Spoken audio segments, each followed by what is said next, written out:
I think one of the more interesting questions is about whether or not you can buy a college football championship. And it's quite interesting when you look at Texas Tech and you look at the money that team spent on the field, and you take what can only be described now as a terrible loss to Arizona State, and you kind of look around college football and you look at the teams who have spent the most. It certainly does not equate to the most wins in college football. And I wonder, Jake, your thoughts. Do you think a college football championship can be bought? Yeah, I mean, I don't think that the championship itself can be bought. I think that there's this fine line of, hey, like, you got to have money to spend. You have to operate at a certain level, but you ultimately, when you're on the field, you're making the play, you're in the moment, you got to make a decision on fourth down or whatever the situation is. That's where all the money spending goes to the side, in my opinion, because I do agree that loss at Arizona State that's not a good loss, and the money didn't save you there, obviously. You look around college football and there are very few teams where it's like, yeah, this team spent a ton of money and they went out and won a national championship. And in fact, I would say there's only one, and that's Ohio State, right? Ohio State is really the one you can look at that's like, hey, they're operating at a certain level. They spent a ton of money. They develop the talent they bring in, and they have the formula. And I feel like with Texas Tech and really BYU, because I think everyone just assumes BYU doesn't spend a lot of money. We don't know how much they spend, but I think they spend a lot of money. It's not good enough just to spend that money and then expect that you're going to win a natty. It's hey, spend the money, develop the talent, and get as far as you can. And I think that's why there's so much frustration around head coaching pay and all these other factors that are off the field. That's why I think people are so frustrated with it, because they're already spending a ton of money. Yeah, I totally disagree. I think the disappointment comes when you don't win a championship, and I think it's why Brian Kelly got fired. I mean, that's a $20 million plus roster, and you just look at the team spending the most money. I think you have no choice. I think you have to demand championships, and the answer to the question, I think, is unknown. I don't know if you can buy a championship. Certainly, Ohio State, Texas, Oregon's a massive disappointment with one of the most expensive rosters in college football. And I don't, in my opinion, I don't view Texas Tech as a national championship contender.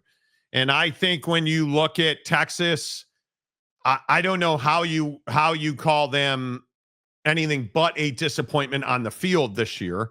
And I believe they're still the most expensive roster. Texas Tech, again, loses a game at Arizona State and is essentially playing for their championship life this weekend. Ohio State, I don't know. I guess we won't find out until Ohio State and Indiana are on the field together. Oregon's a disappointment. Miami's a massive disappointment. USC's a disappointment. Michigan's a joke. Tennessee's out, and Hugh Freeze got fired at Auburn. Those are the top 10 rosters in college football. So I don't even know how you would say anything other than it is a huge disappointment when you spend the money these teams have made and they haven't won. Yeah, I mean, I think it's a massive disappointment, but I think that's where the philosophy of college football comes in for these different programs. I think you have programs out there that are in contention every year, have been since before the NIL era entered, and still are now. And then you have other programs like Texas Tech or otherwise that have injected themselves into theoretically the top of college football, assuming Tech can win the conference, which obviously is very much up in the air. We don't know if they will or not. And I just think there's still a big separation of classes. So I don't think that spending the money, I don't think you can buy a national championship. I don't. I think that you can get talent, and you can get both coaching and roster talent, but that talent still has to go out there. I mean, look at Miami. How big of a disappointment is Miami, right? I mean, I just think that you can look around college football and begin to realize, like, these guys are who we thought they were. Like, I don't think that money can get you the trophy. Money can take you to a certain place, and then you still gotta beat the competition. You still gotta go out there and make the play. Yeah, I look at Texas Tech, and I think it's going to be very difficult for them to compete at the top of college football. And I think right behind Texas, and Texas is probably a better example with how bad Arch has been, although he rewarded me, and I think we pretty much, well, I pretty much nailed that Texas matchup. They hammered Vandy, even though Vandy made it close late. But I think you look at Texas, and that offensive line is terrible. And I think you look at Ohio State. I mean, last year, I guess, is one thing. I don't think I would agree that Ohio State bought a national championship last year, because it's not like Will Howard was getting tens of millions of dollars to go there. I mean, maybe I would more point at Caleb Downs, but I also think Caleb Downs was a long-term investment. I don't think it's possible. I think you have to still rely on the mix of talent. And I think as long as the idiots at the AP poll are still involved in determining who's ranked where and how, like, I just don't know that you can write checks and make NIL deals and think you're going to win a championship. I don't. I mean, you look at it, and again, I'll just keep pointing at Texas. Texas has long been valued as one of the most valuable brands in college football, yet has rarely been pre-Sarkisian, has rarely been relevant in, what's the right way to say it, in the championship conversation. Even in the Big 12, Texas just rarely won Big 12 championships. But now you bring in a guy like Sark, and you bring in that staff, and you bring in that staff that recruits, and you develop quarterbacks. And obviously Sark is a really good quarterback coach, but yet he hasn't won. And I think Texas continues to disappoint. I think the bar at Texas is national championship or disappointment. Yeah, that's absolutely. the problem. That's the problem at Texas. Yeah, well, I mean, and it's like this thing where it's like, hey, is that expectation properly placed? I mean, obviously you're spending a ton of money. You know, Sark's doing, I think, a great job. But, you know, it really depends on how you view Arch Manning. I mean, is Arch Manning a failed developmental project, or is Arch Manning a guy who just hadn't played a lot of football and now is coming along and they're doing a great job, and it just took time to kind of get him to where they needed him to be?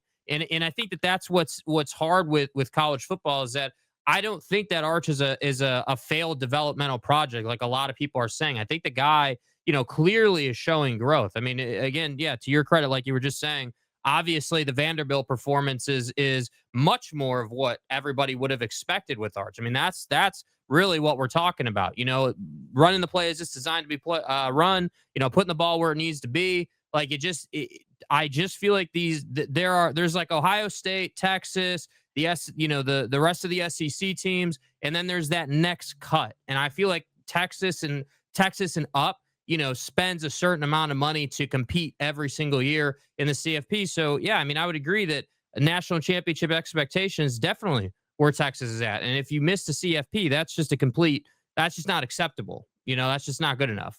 Yeah, and I think any idiot telling you that Arch isn't developed, or I mean, this is the guy's first real full-time exposure as a college quarterback. So I've said this all year long. I think anybody blaming Arch Manning's problems on Arch Manning, or calling him a bust, or I mean, you clearly just are not looking at their games. And I think if you look at Texas's offense, has Arch been part of the issue? Sure, he's tried to play hero ball, but their offensive line is terrible. I mean, it is not a good offensive line. And I think we love to do this thing, and Caleb Williams with the Bears is a perfect example of this. He's a bust. He sucks. He's not gonna. You don't know what you're talking about. You look at Arch Manning, and you are week in and week out. And I try to tell people this every Monday and Tuesday on this show. Arch Manning is not nearly the biggest issue with Texas. He has not at one point been the biggest issue with Texas. The biggest issue at Texas is the offensive line, number one. And then number two, I just don't think you have enough speed on the outside. And if you can't figure out that A plus B equals your quarterback's going to struggle because he's constantly under pressure and his wide receivers don't get separation, there's no helping you. And I understand there's people who just want to hate on Arch Manning, but just tell me you don't know college football. Because if you're going to blame college or Arch Manning and say that he's not developing, which I want to make clear, I haven't seen anybody say that, because I think there's no doubt he's gotten better pretty much every week, with the exception of 1 week. I think he's gotten significantly better. But I think when you look at teams like Texas and you start to look at this week and you start to see how teams have gone about their business this week, like Auburn firing Hugh Freeze was 2 weeks too late. It is, you are so far behind the curve. Mm-hmm. Now, if you're going to fire somebody in early November, I don't know why you don't let them finish the season, because you're going to pay him not to coach now. And you should have fired him in October, earlier, middle of October, because this has not gotten better. It's stayed the same, and now it's gotten worse. So the idea, it's why I don't necessarily have a problem with Penn State, firing James Franklin. I mean, they were never going to get better, but you weren't getting better because your quarterback sucked, right? So you were at your ceiling. I look at the coaches who have been fired this year. Billy Napier should have been fired after last year. Dave Aranda should have been fired after last year. Now we're finding out Sonny Dykes should have been fired after last year, right? Like Mike Gundy should have been fired after last year. You can pretty much go up and down the list of coaches who have gotten fired. None of them should have been brought into this year. So when we talk about can you buy a roster, it's either a talent problem or a coaching problem. And I think like everybody wants to point to Colorado, and Colorado has a talent problem. You don't replace Shedeur Sanders and Travis Hunter through the transfer portal. And you have arguably certainly the best coaching staff in the conference, I think, at Colorado, or one of. You have a talent problem. This was always going to be a rebuilding year at Colorado, but people want to tell you that Deion Sanders can't coach and that he's a bad coach. And again, at least have an idea of what you're looking at before you make ridiculous statements. Is it a tough season to watch at Colorado? Yes. After what they achieved last year, this was always going to be a letdown season when you have guys like Travis Hunter and Shedeur Sanders going to the NFL. Yeah, and especially when you compare your program to the other programs that are in a similar position as you were last year. It's as a fan, it's like, oh, well, what are we doing? But then you look at it and you begin to understand, you had a lot of talent turnover, and there's more to the story than just, hey, Deion sucks and we're terrible. And I would agree that college football fan loves to do that. Oh man, you're so bad and you're terrible, and it's like, well, actually, look a little bit further. But this conversation around, spending money and is it a talent thing or a coaching thing? Well, part of it's also a leadership thing at the school. I mean, I couldn't agree more that waiting, like, again, even 2 weeks too long, forces you to pay a heavy price, especially considering where the transfer portal is now on the calendar. I mean, again, you're talking about it being November. You're going to go through this process now where, like with Auburn, you have to compete with several other these big time schools to figure out who your candidate or your hire is going to be. And then you're going to expect that guy to in the span of a month, try to get it done in the portal so you can have a reasonable season next year.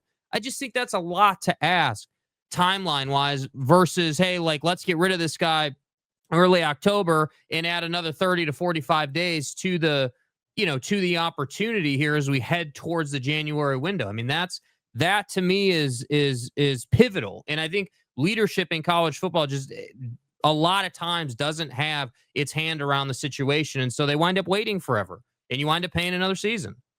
Yeah. I just, I think there's a lot of bad decision-making. There is a lot of bad decision-making. And I will continue to say, I think the struggles, you look like the Big 12 is a very good example of this. And I am certain that I will make Big 12 fans very unhappy with the question of who's going to win this conference. Because I think, again, for the record, having BYU as a 10.5-point dog. Okay, some of that is you want people to spend money. Yes. You are asking people to bet on BYU with this line. But it does not surprise me that most people don't know anything about BYU football. They've been the best team in the Big 12 all year. I don't think there's any doubt about that. I think the way that, and I don't know the right way, the way that Bear Bachmeier has played, and I don't think there's any doubt that he is a work in progress. But he also has seen a couple of very good defenses that he has handled now. And I think when you're 8-0 and you continue to win games now, I mean, it's a little surprising that he was able to operate so well against Iowa State. But again, Iowa State needs a massive overhaul. I think we're learning this on a regular basis. But you look at his games, and again, his performance against Utah, I think is a really good description of this. You look at Bear Bachmeier against Iowa State, 307 and 2 touchdowns. So I go back and I say, okay, well, everybody on this show tells me that Utah sucks and they're overrated and we hope they go winless and they want to be in the Big Ten. Well, it turns out their defense is pretty good because they beat the shit out of Cincinnati this weekend. Mm-hmm. And they held Bear Bachmeier to 166 yards and 1 touchdown. And I think he only completed 59% of his passes against Utah.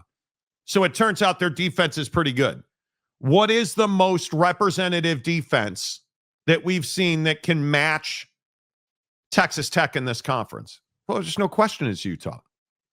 There's no question. And if you look at Bear Bachmeier's biggest games, they've come against ECU, West Virginia, and Iowa State.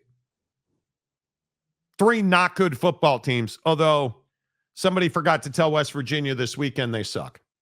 Yeah. And if anybody wants to explain to me how West Virginia beat Houston, I will Scotty Fox. I think what Rich Rod found his quarterback. I don't think there's any doubt about that, but here nor there, I am telling you that there can be no prejudgment at Bear Bachmeier going into the Texas Tech game. He's had a really good season. He doesn't throw the ball a lot, but 1,600 yards, 11 touchdowns against only 3 interceptions. Now, again, he's just now broken 200 attempts last week in Ames. They were on bye this week. So it's not like he's throwing the ball in volume, but he's going to have to do that. And we'll have to wait and see what LJ Martin's status is. And I just can't believe he'd throw it more than he runs it against Texas Tech's defense. I mean, that to me is, I mean, they're obviously gonna be coming downhill because this game is at, Texas Tech. But I mean, dude, if he throws it more than he runs it against Texas Tech, that to me is and they win the game, obviously. That to me would be a pretty signature win on what's turning into a season that I'm not sure anybody saw coming after what developed early in the year with the Retzloff situation and everything. I mean, I don't think anyone was like, yeah, BYU is going to be running the conference and they're going to be on their way to the Big 12 championship game. And I don't think anyone saw that. And I think that yes, Bear deserves a lot of credit. I think Aaron Roderick deserves a lot of credit. I think there's development happening for him. I think the play calling's been a bit better, still slightly spotty at times, but it's been better. And that's why I think there was this sort of, massaging of the play calling to fit Bear Bachmeier's game, not asking him to throw so much that it overexposed him, but obviously not exposing him to too much punishment in the running game. And you've done a good job keeping him healthy. And I would agree that LJ Martin's availability for the game is obviously going to play a huge role. I mean, again, this is one of the best defenses in the Big 12. And when they're right, and again, quarterback issues with Tech, but when they're right, they're one of the best teams in the Big 12. And I think this is one of those games where, like for Kalani Sitake, if you win this game, you find a way to win this game, you're going to another level as a coach because you've overcome all of this. So everyone's looking at Tech and they're saying, oh, well, hey, Tech's going to fumble this season. But I actually think there's just as much on the line for BYU as there is for Texas Tech. Yeah, we'll see. I'm interested to see how this game plays out because, one of the interesting matchups will be Texas Tech leads the Big 12 in sacks. BYU, I think, is third least in sacks given up. I think that's interesting. It'll just be this will be a very interesting game for Bear Bachmeier because I am still not 100% on board with Bear. I think he is very raw, and they do not ask him to do a lot. They rely on that defense to win games, and I don't think there's any doubt Bear played at a different level against Iowa State, but I think Iowa State's one of the most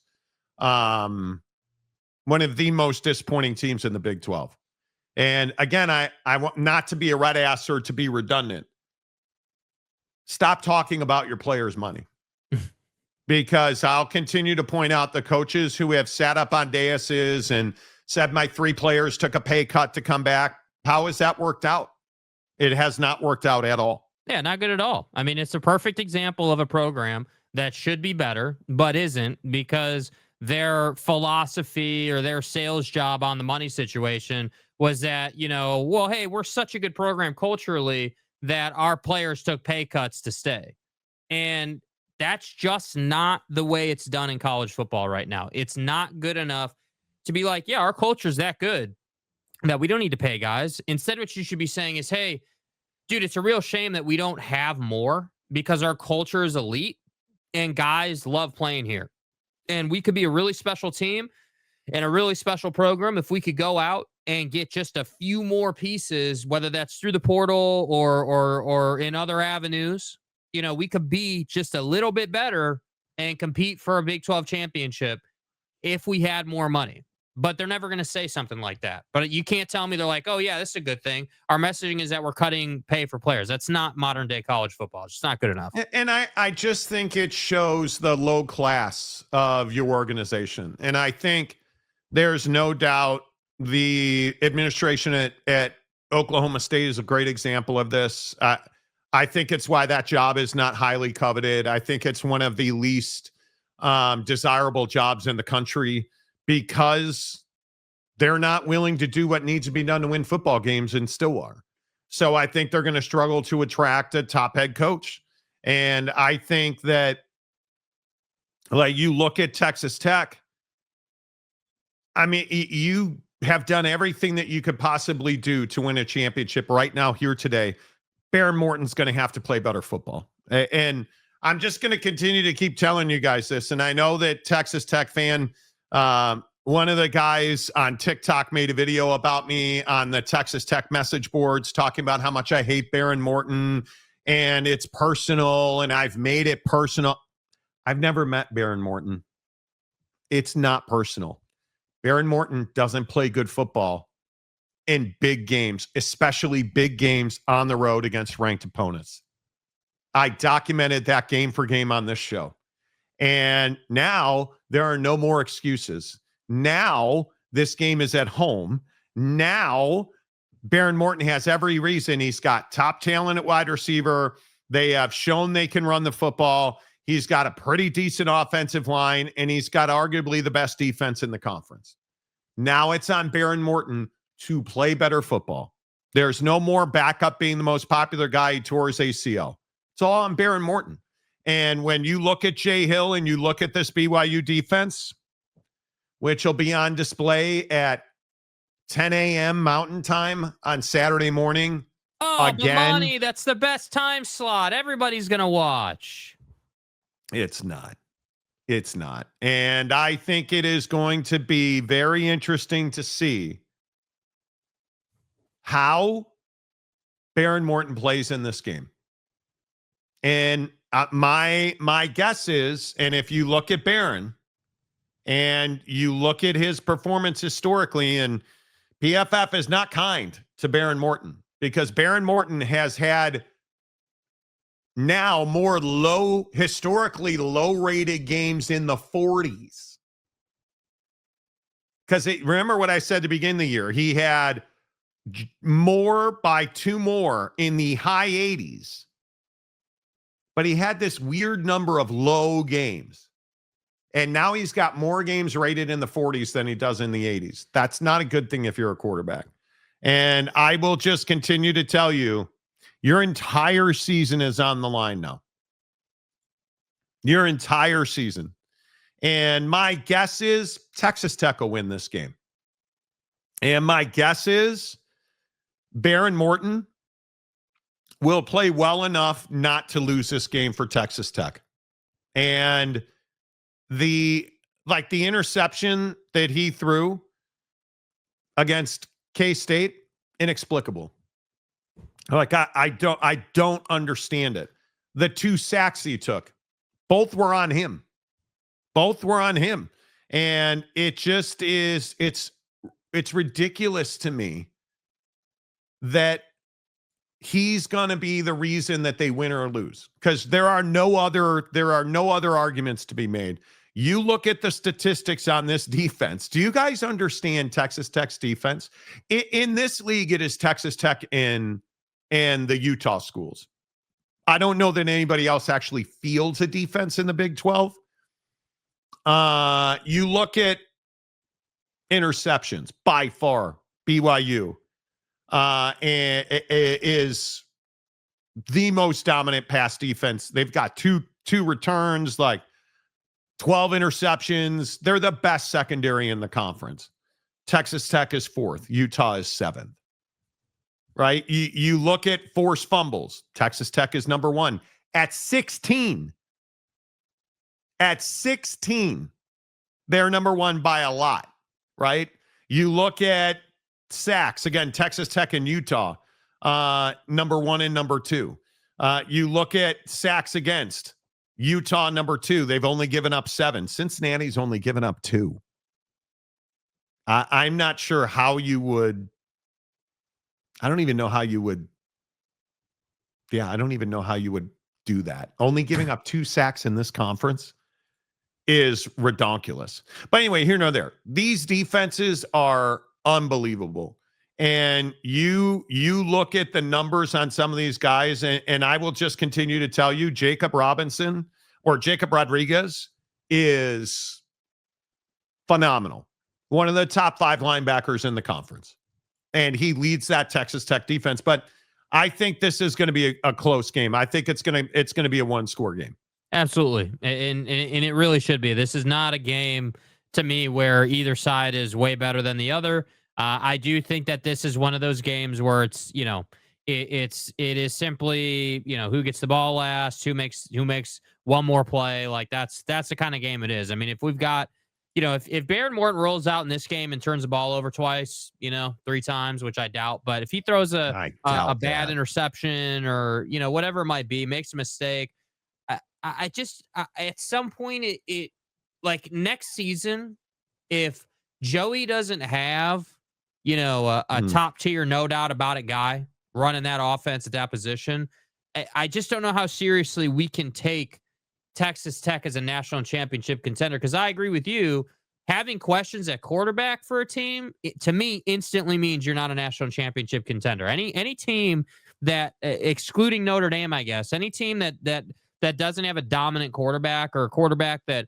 is a no doubt about it stud at the college football level is probably not a serious, threat to win a national championship. So again, I think that this game is massive for Baron Morton, obviously huge for Tech, and just the same for BYU. And that's why I think this is probably the best game we're going to have in the Big 12. I mean, this game potentially could be better than the Big 12 championship game, in my opinion. There's that much on the line. Yeah, we'll see. I don't buy into this. And a lot of this is around the Dodgers this weekend. And a lot of people were talking about how the Dodgers bought their World Series championship and, that the Dodgers, like I'm listening to The Score in Chicago today, and they're talking about potential Cub free agent targets. And again, we're not smart as a fan base. The Cub fans are not smart.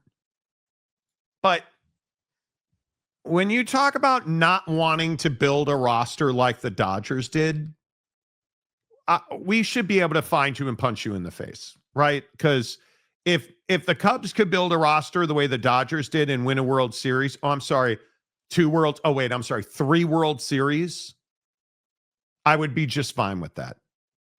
And the best part about this is, did Shohei Ohtani, is he the reason they won a World Series? No. He had a terrible awful World Series, bro. He had a terrible world. Now, Yamamoto, justifiably so. But I got news for you. They don't win that World Series without Miguel Rojas making four defensive plays that I don't know anybody else. I'm not joking. In those moments, I don't know that anybody else could have, like the back pick on the double. Kike threw whatever the flip that was supposed to be, a terrible throw into second base. Rojas picks it. Double play, game's over. How? Then the infield in, he almost falls over and makes a throw to the plate to a catcher who hit the World Series clinching home run. Like, you look at the guys who really contributed to win that series for the Dodgers. I mean, it's Clayton Kershaw with an inning of relief that was sensational. It's Miguel Rojas. It's Will Smith. Like, with all due respect to Shohei, he looked like he was out of gas, which he was. Yeah. And I wish that I would get some credit, because I told you he should have pitched in game 3 instead of game 4. And I don't think we would ever gotten to a game 7. Yeah. Which, now looking back, you were right about that. Always right. Never wrong. Mm-hmm. It is what it is. But my point is, I don't even think you can say the Dodgers bought a championship.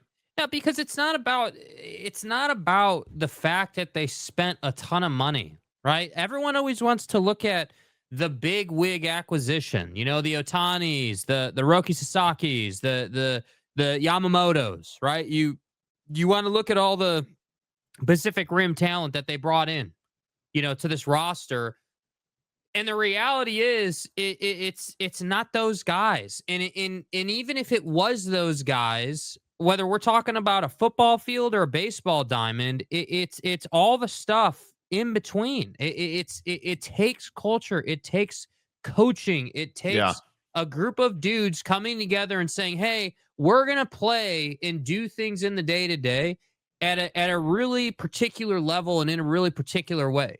Like, dude, like, they had to play 18 innings or whatever and turn it around the same day. And they figured out a way to get that done. And it's no discredit to the Blue Jays, but you look at the World Series, it's 7 games of just, balls to the wall, like tough baseball, big moments. Hey, one mistake could cost you this game, right? Again, in your example, dude, Miguel Rojas doesn't Gold Glove that play at second base, both on the throw home and at second base. And what was that, game 6, I believe it was? You're not winning those games. I mean, it's Mookie Betts. Nobody wants to talk about Mookie Betts and the awful World Series he was having until that ground ball was hit to him at shortstop and he got that in the game. Like, it all comes around. So I don't agree with the notion that you can get your fictitious checkbook out and cut a bunch of checks to a bunch of different dudes that are great, and that's going to win you a championship at any level. Because we've seen this in the NBA. We've seen this in the English Premier League. We've seen this in Major League Baseball. Like, that's not how it works. Don't be mad at the Los Angeles Dodgers for doing everything they can do to win a national or to win a World Series, right? Let's not resent them. Let's resent the teams that refuse to spend money. Teams like the Cubs, dude. Resent TCU for being one of the worst defenses in the conference. Again. Resent them for that.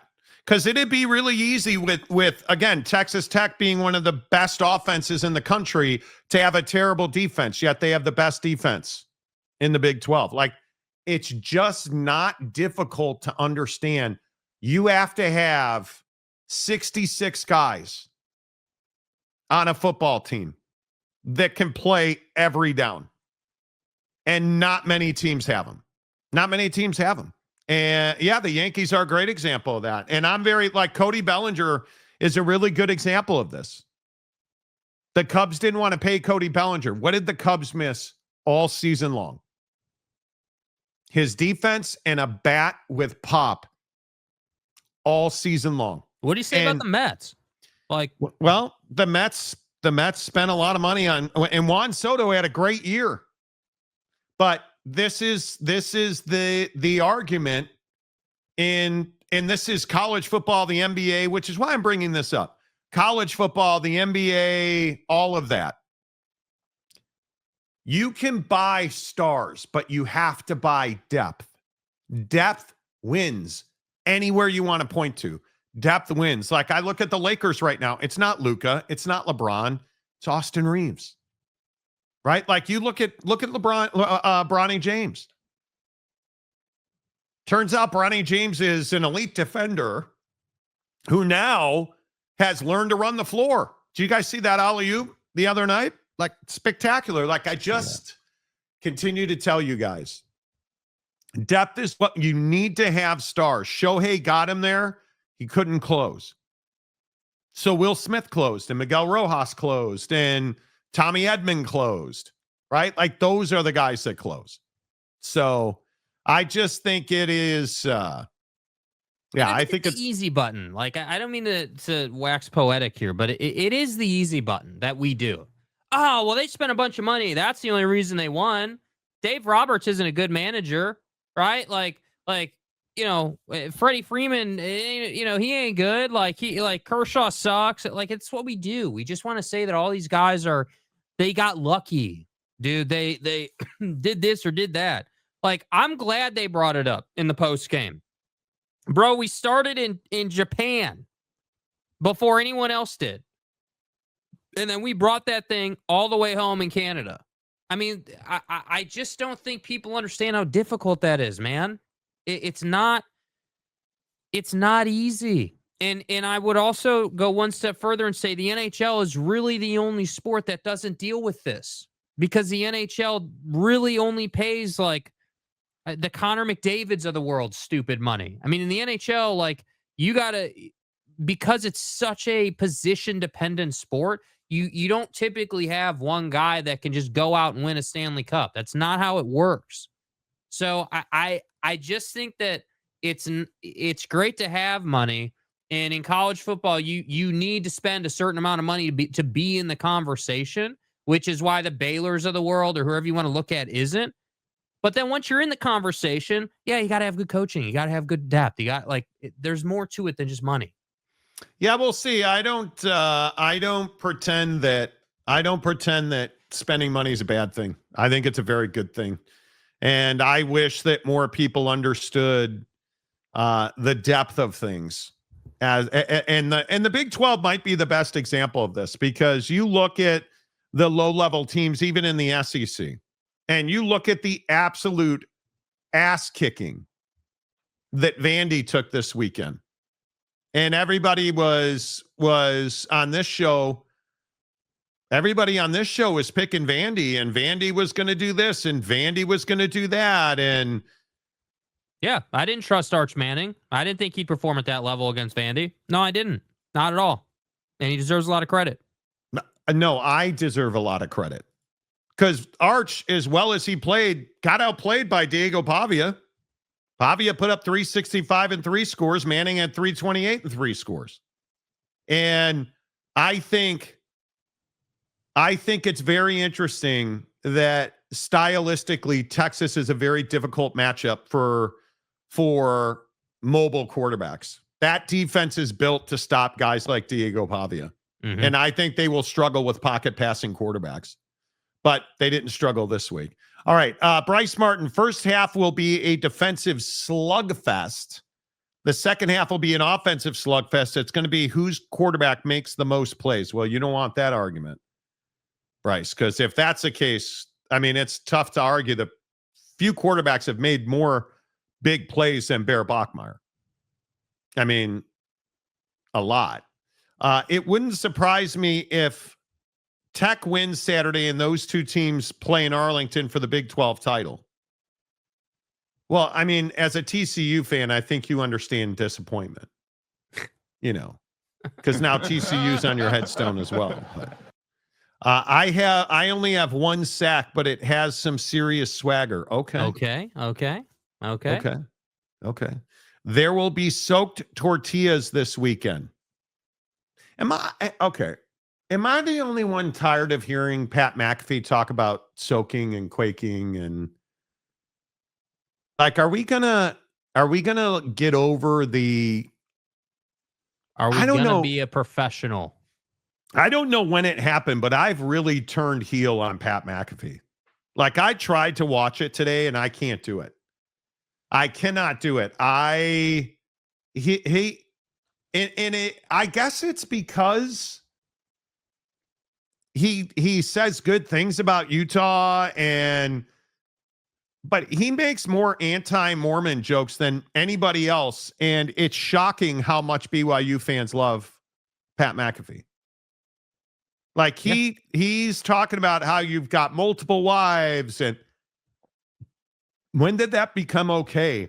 I think he's just trying to play the jokes, the classic, what is it? Play the hits, right? I mean, that's what everyone wants to say, and it's, I guess I just am like, yeah, Pat McAfee is a bro. He's that's his style. He's gonna make those jokes and do those things, and it's not for me.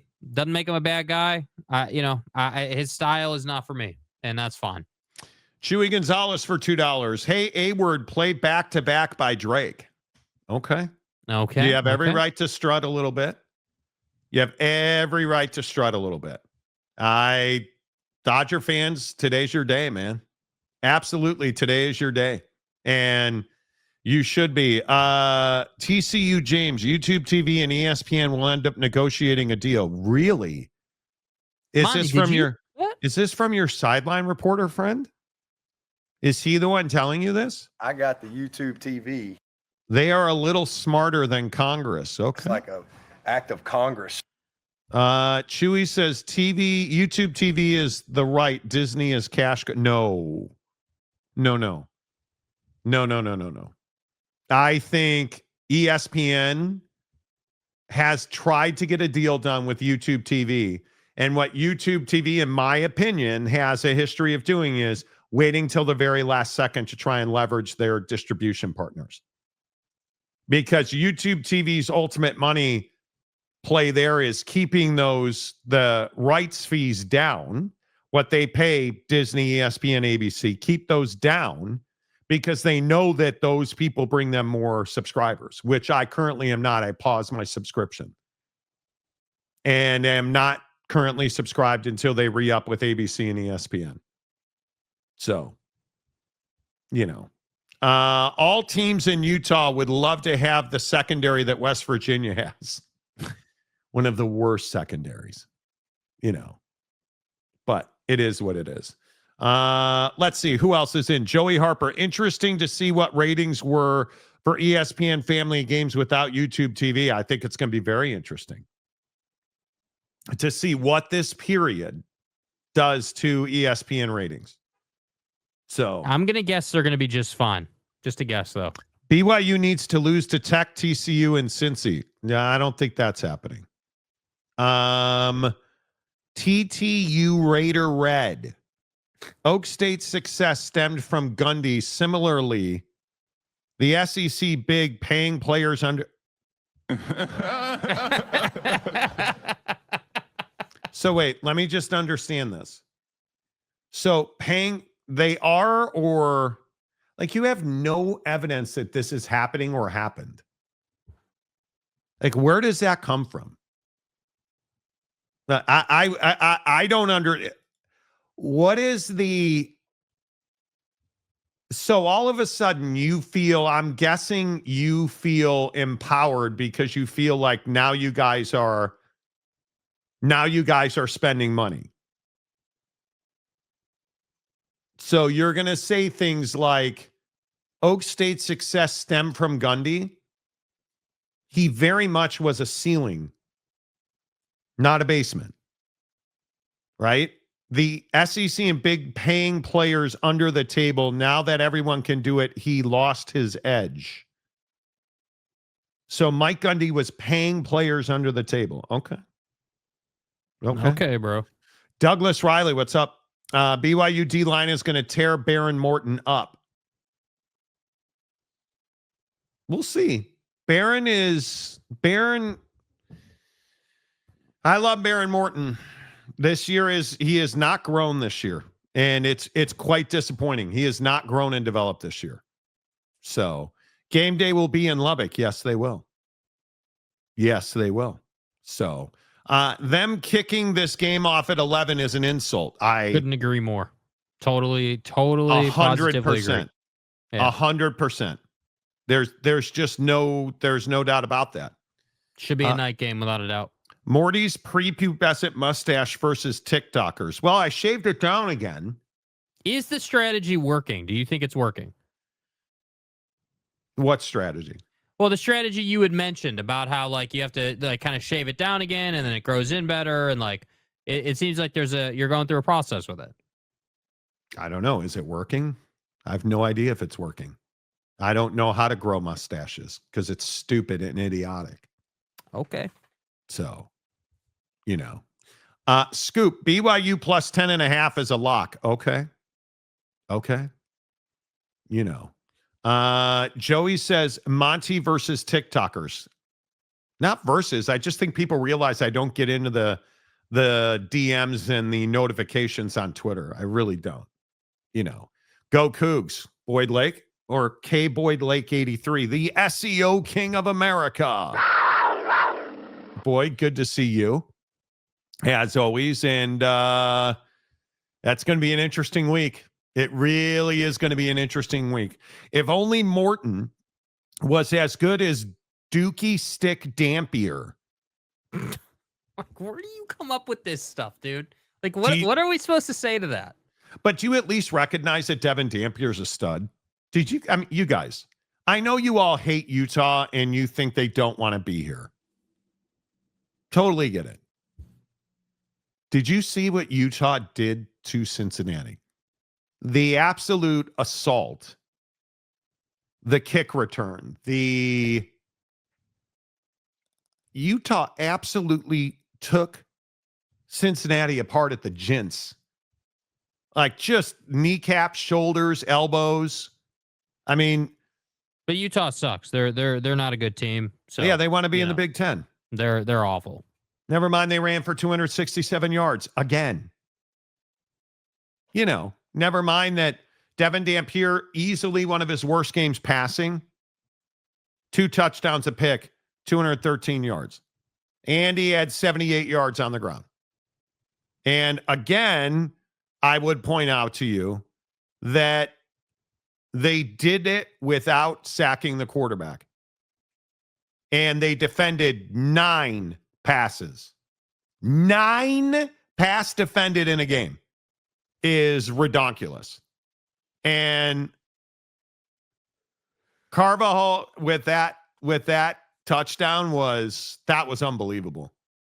That was, I don't know. I think guys like Lander Barton, Teo Johnson, I think Smith Snowden's a name that nobody talks about. John Henry Daly. I think that Utah defense, I think it is very close.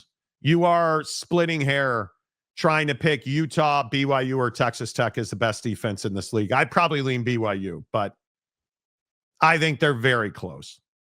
I think they are very, very close. So Steely says Marty's stash is coming in slowly, trying to. Chewy says Jake playing multiplayer Battlefield 6 with his forehead zit. Do you have a zit on your forehead? No, I scraped my forehead on my garage door on accident before the show, walking my dog. So it was unfortunate. You did what? I scraped the skin on my forehead on accident on my garage door after I was I was bringing my dog back. I opened my garage door because I go in the house to my garage. and I leaned down to take the harness off the dog, stood back up, garage door was up and out of my vision, but not all the way up, and I just bunked my head on it. Things happen. It was an accident. Why wasn't the garage door all the way up? It just hadn't opened all the way, I guess. I don't know. Okay. You do some stuff that I'll never understand. You put yourself in some shit that's one of those things that you did to yourself. Like, why are you letting the dog off the leash outside? Your dog runs into the house. Right, but your dog is wildly untrained. Like, don't you worry she's going to take off running? I disagree. She's wildly untrained. I don't think she's going to take off running. She's not, actually. She's fine. Okay. Who gets in? Who gets 2 in, the Big 12 or the ACC? Well, again, not to say I told you so, but how about the Cristobal game? I mean, this was coming for how long? Was this coming? I mean, I've been warning you about Carson Beck, and I feel like there is just no question. There is no question. This is who Carson Beck is. You're Kirby Smart. You can have Gunnar Stockton, who can't throw, or you can have Carson Beck come back for a year. Which one are you taking? There's a reason he went with Gunnar Stockton. There's a reason. Like I don't understand how Miami does this every year and Hurricane fan expects a different outcome. Yeah. I mean, I've been saying it since like week 3. Cristobal's not that guy. And everyone criticized me when I said he can't recruit. Everyone criticized me when he said he's not building a quality program, because he's not. Any quality program wouldn't have Carson Beck at quarterback. It's that simple. He's not good enough. He's not a championship caliber quarterback. Never has been, never will be. And his little nonsense tirade after the game about how I'm just calling the play, I'm just running the play that they call, ask them, or whatever. You're a child. You're immature. You don't lead your guys. Like, why would I draft you? Let alone, your talent's not good enough, let alone your attitude. Why the hell would I draft you? Oh, that's right. I won't at all. Like, you either got to pause or you got to. Yeah, I get it. You ran your face into the garage door and now you can't control your speech. Is okay. Mm-hmm. No, I mean, they ran the same thing the whole time. I just execute the play that's called. Cool. Go home. Retire. Like, yeah, that's not good.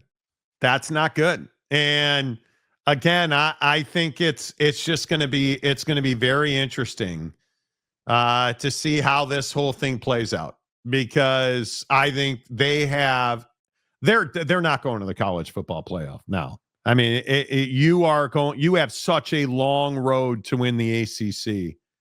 I don't even know that it's possible. I mean, obviously Louisville's ahead of you, so you don't have the hammer on them. SMU is ahead of you, so you don't have the hammer on them. I mean, this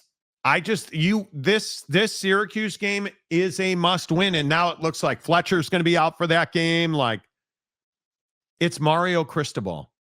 You are coming apart, and it's Mario Cristobal. And it's just who the guy is. It's just who the guy is. TCU James, if you look at ESPN stats, Carson Beck is number 46 in yards passing.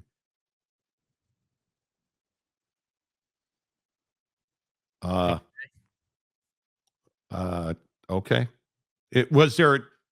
You just accidentally hit enter? He's like a millionth in the draft stock now. You meant there was more. I'm trying to read your whole comment. I don't see the rest of your comment. We keeping a buck right now. We ass. Damn, speaking of foreheads, Carson Beck has a huge forehead. Boy, Beck looks rough, man, like drugged out bad. He's always looked like Taylor Swift, though. Like, I mean, Carson Beck is not an attractive guy. No, I mean, they ran the same thing the whole time. I just execute the play that's called. Like, who do you think you are, bro? Like, do you think that you're the best college quarterback? Do you think you're Ty Simpson? Do you think That takes balls, dude. dude? Do you think that you're some great quarterback, bro? Because I got news for you. Once again, you're disappointing. Once again, your team's not going to the college football playoff. What year was it that Georgia didn't go to the CFP? Oh, that's right. That's right. That year that you got hurt and, couldn't play and everything, and it came down, like, just shut up, dude. Like, be a leader. Like, lead. Do what you're supposed to do. You need the 20s drop. F you. Jesus. F you. And we're supposed to be surprised that Georgia's better now after you left. Fuck you. Fuck you. You suck. What a joke. Yeah, I'm not a Carson Beck guy. I'm not a believer. I'm not somebody who buys into the way that he plays the position. And we talked about this all the way back to the Notre Dame game where they beat Notre Dame. And Notre Dame didn't make a play. Notre Dame beat themselves, bro. Yes. TJ Beck, Mario did the same thing at Oregon. It was a miracle. Oregon won the Rose Bowl back in the day. A miracle. Yeah. See, Steely, that's where I had him. I had him in Zombieland, right? Like he Beck's got that zombie look.